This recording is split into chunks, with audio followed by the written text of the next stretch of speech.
সুপ্রিয় দর্শক, আপনারা দেখছেন ভয়েস অব ক্যালকাটার সংবাদ ভিত্তিক প্রতিবেদন।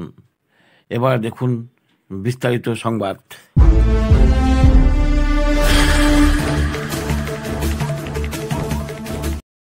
ভিউয়ার্স, দুদিনের কঠোর কর্মসূচির ডাক দিয়েছে বাংলাদেশ আওয়ামী লীগ। আওয়ামী লীগের জারি করা প্রেস রিলিজ সূত্রে জানা যায়, বাংলার সুফি সাধক, বাউল শিল্পী, সাহিত্যিক, বুদ্ধিজীবী, আইনজীবী বিভিন্নভাবে সাংবাদিকদের উপর হামলা, মামলা, নির্যাতন ও সংখ্যালঘুদের উপর নির্যাতন ও শত শত বছরের ঐতিহ্যবাহী পুরনো মাজারে জঙ্গি হামলা ভাঙচুরের প্রতিবাদে আগামী 17 ফেব্রুয়ারি সোমবার সারা দেশে সর্বস্তরের মশাল মিছিল ও 18 ফেব্রুয়ারি মঙ্গলবার দেশব্যাপী সকাল সন্ধ্যা হরতালের ডাক দিয়েছে বাংলাদেশ আওয়ামী লীগ। দেশবাসীর কাছে এই কর্মসূচি সফল করার আহ্বান জানিয়েছে বাংলাদেশ আওয়ামী লীগ।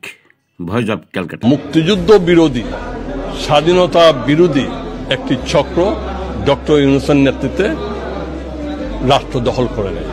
অনেকে বলে এটা বিপ্লব, এটা বিপ্লব নয়, ষড়যন্ত্রের মাধ্যমে রাষ্ট্র দখল। আমি অত্যন্ত স্পষ্টভাবে বলতে চাই, আজকের তথাকথিত তত্ত্বাবধায়ক সরকার ডক্টর ইউনূসের নেতৃত্বে তারা মাহফুজ আলমকে বানিয়েছেন উপদেষ্টা। মাহফুজ আলম হলেন একজন হিজবুত তাহরিরের ক্যাডার, মুক্তিযুদ্ধ বিরোধী, যাকে এই দেশের সরকার হিজবুত তাহরিরকে ব্যান করেছে, বাংলাদেশে ব্যান করেছে, অন্যান্য দেশেও ব্যান করেছে। তারা সবাই বাংলাদেশকে আবারও একটি পাকিস্তান, আফগানিস্তান, একটি ইউক্রেন বানাতে চায়। বাংলাদেশকে আবারও একটি আল কায়দা বানাতে চায়। এর বিরুদ্ধে মিথ্যা মামলা দিচ্ছে, হত্যা মামলা দিচ্ছে। এবং এইটা আপনাদেরকে অত্যন্ত সুন্দরভাবে বলতে চাই, অনেকে সেদিন প্রশ্ন করতেন যে প্রেসের স্বাধীনতা, সাংবাদিকদের স্বাধীনতা, আজকের যেই 3000 নিউ ইয়র্ক টাইমসের সূত্র মতে 3652 জন হিন্দু সম্প্রদায়ের এথনিক মাইনরিটিকে হত্যা করা হয়েছে।